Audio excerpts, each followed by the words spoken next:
হস্তান্তরিত জমি সম্পর্কে কোনো ভুল, অসত্য বা বিভ্রান্তিকর তথ্য প্রদান করে থাকলে প্রয়োজনে নিজ খরচেই ভুল শুদ্ধ করে ক্ষতিপূরণ সহ নতুন দলিল প্রস্তুত এবং রেজিস্ট্রি করে দিতে বাধ্য থাকব।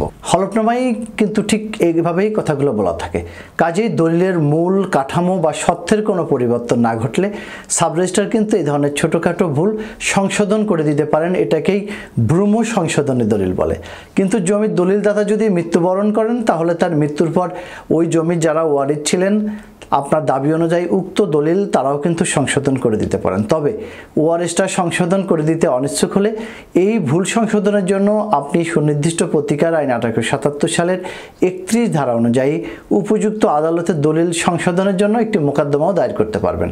কারণ এই ধারায় বলা হয়েছে যে ক্ষেত্রে প্রতারণা অথবা পক্ষগণের পারস্পরিক ভুলের জন্য কোনো লিখিত দলিল হয়ে থাকে সেই ক্ষেত্রে দলিলের যে কোনো পক্ষ অথবা